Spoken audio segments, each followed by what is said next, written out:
Fabrice. Bonjour François Monnier. Bonjour Stéphane. Bienvenue sur Radio Classique. Ce matin, vous allez nous expliquer ce qu'on peut faire de notre argent. L'épargne des Français se porte bien. Le taux d'épargne est à 19%, ce qui est un niveau record en dehors des périodes de crise, comme par exemple la crise Covid. Est-ce que l'assurance vie reste le placement préféré des Français ? Oui, c'est le placement préféré des Français et de loin. Il faut savoir qu'en France, on a 6 500 milliards d'euros d'épargne financière. C'est colossal, hein. C'est 2 fois plus que le PIB de la France. Et à l'intérieur de cette épargne financière, une bonne partie se dirige vers l'assurance vie. L'assurance vie, c'est environ un tiers de l'épargne financière. 42% des ménages français ont un contrat d'assurance vie. Et à l'intérieur de cette enveloppe qui est l'assurance vie, il y a un produit phare, ce sont les contrats en euros. Les contrats en euros rencontrent un succès impressionnant, même s'il y a eu il y a quelques années une petite décollecte parce que les rendements n'étaient pas au rendez-vous. Là, c'est de nouveau très intéressant. D'ailleurs, on est en pleine période d'annonce du fameux taux. Il faut savoir qu'un contrat en euros séduit les Français pour 4 grandes raisons. D'abord, le mécanisme est assez simple. En chaque début d'année, vous connaissez le taux de l'année écoulée. Et donc, c'est un produit, un taux quasiment garanti. C'est le premier élément. Le deuxième élément, c'est une fiscalité extrêmement douce. Et puis, troisième élément, on a en ce moment des taux qui sont de plus en plus intéressants, alors que les concurrents de l'assurance vie ont des taux de moins en moins intéressants. Si on prend l'exemple du contrat en euros, on a eu pendant plusieurs années des rendements inférieurs à 2%. Et depuis 2023, on a un rendement qui atteint les 2,6%, 2,7% en moyenne. Et en ce moment, pour le connaître, le taux de 2025, on devrait acheminer vers un taux aux alentours de 2,6, 2,7%, alors que le principal concurrent du contrat en euros, le livret A, lui, a un rendement qui s'effrite. On était à 3% il y a encore quelques mois, on est passé à 1,5% depuis le 1er février. Et donc, bien sûr, quand vous êtes épargnant, vous cherchez de la performance. Et aujourd'hui, il est beaucoup plus intéressant d'aller sur un contrat d'assurance vie que sur un livret A, même si sur le livret A, il n'y a aucune fiscalité. Alors avec vous, ce matin, on va faire un peu de pédagogie. Quel est l'intérêt de placer son argent sur un contrat d'assurance vie ? Vous dites que ça n'est pas qu'une question de rendement. Oui, parce que la principale motivation pour les détenteurs d'un contrat d'assurance vie, bien sûr, c'est gagner de l'argent, mais la principale raison, c'est la transmission du patrimoine. Alors, quelques éléments sur la fiscalité. C'est une fiscalité qui est douce, mais il faut savoir que l'assurance vie, ça fonctionne un peu comme une tirelire. Vous pouvez retirer de l'argent à tout moment. Si vous retirez de l'argent alors que votre contrat a moins de 8 ans, vos gains sont taxés à 30%. Si vous attendez 8 ans, là, la fiscalité est extrêmement favorable, puisque d'abord, vous pouvez bénéficier sur les gains réalisés qui sont retirés d'un abattement de 4 600 € si vous êtes seul, 9 200 € pour un couple, et vous avez donc pas d'impôt grâce à cet abattement, vous avez uniquement des prélèvements sociaux de 17,2%.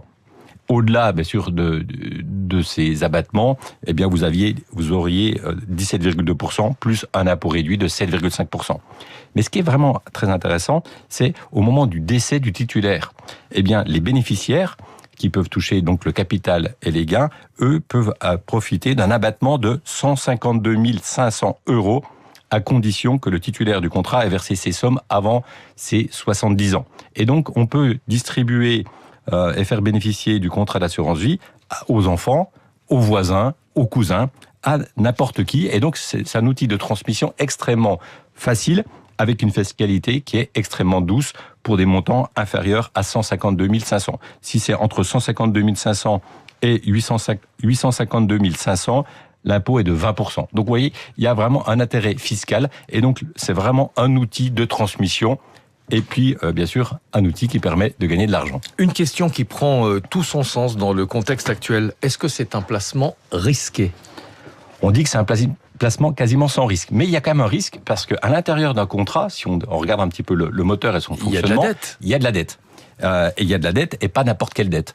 Dans un contrat en euros, vous avez 77% de dette, avec des obligations des États et des obligations des entreprises. Donc de la dette des entreprises et de la dette des États. Est-ce qu'il y a de la dette française ? Et bien sûr, il y a de la dette française.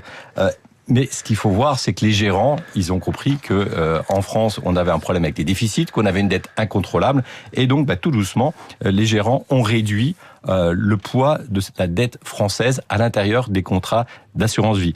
La dette française, ça représentait à peu près 24% des contrats d'assurance vie en 2023, et on est tombé déjà à 19% en 2024, et là on va connaître les chiffres, ce sera encore moins en 2025, donc il y a de moins en moins de dettes françaises. Quel type de rendement est-ce qu'on peut espérer avec un placement sur l'assurance vie ? Alors ça reste très variable. Les mauvais contrats vous proposent du 1%, les bons sont à plus de 3,5%. Bon, on va choisir les bons alors. Et parmi donc les bons, vous avez le fonds euro Ampli à 3,75, vous avez le fonds sécurité Carac à 3,55, Garance Épargne à 3,50, et il faut savoir qu'avec ces taux, vous pouvez avoir des taux encore plus importants parce qu'on vous propose des bonus. Il y a beaucoup de bonus qui circulent, et notamment en ce début d'année. Si vous mettez et vous acceptez de mettre une partie de votre épargne, toujours dans le contrat d'assurance vie, mais pas dans le contrat en euros, mais dans le contrat multi-support, pour bénéficier des fonds actions, des fonds immobiliers, eh bien, on vous majore votre taux. Et donc, c'est les acteurs qui proposent des taux majorés. Par exemple, vous avez le support Euro Avenir, qui lui propose des taux de 5,6%. C'est ça qu'on appelle un fonds en unité de compte ? Oui, dans l'enveloppe assurance vie, vous avez deux jambes. La première jambe, c'est le contrat en euros, un taux annuel, et l'autre jambe, c'est le contrat multi-support, où vous pouvez mettre bien sûr des actions, de l'immobilier, des obligations, donc il y a plus de risques. Là, il n'y a pas de garantie de performance, mais l'assureur essaie de vous diriger vers ces contrats qui sont censés rapporter plus, parce que pour l'assureur, ça lui coûte moins cher. Nous sommes vendredi. Dans quelques heures, dans la soirée, sortira dans les kiosques l'édition d'Investir de cette semaine. De quoi est-ce qu'on parlera cette semaine ? On va bien sûr parler d'assurance vie, parce que c'est l'actualité et on découvre tous les taux des fameux contrats. C'est ça. Il y a une vraie saisonnalité. On va parler bien sûr des résultats annuels. Et puis bien sûr, on évoquera la baisse des cryptos. Il faut voir que la capitalisation mondiale des cryptos, c'est exactement la valeur aujourd'hui des contrats d'assurance vie en France. En France, on a 2100 euros investis dans l'assurance vie, et dans le monde entier, le marché des cryptos, aujourd'hui, c'est 2400 milliards de dollars dans le monde entier. Donc on voit la puissance et la force et l'importance de l'assurance vie. Voilà. Et sur les cryptos, sur le Bitcoin, on a touché cette nuit les 60 000 dollars, divisé par deux, pratiquement la valeur du Bitcoin depuis octobre dernier, depuis le record qui avait été enregistré. Merci beaucoup.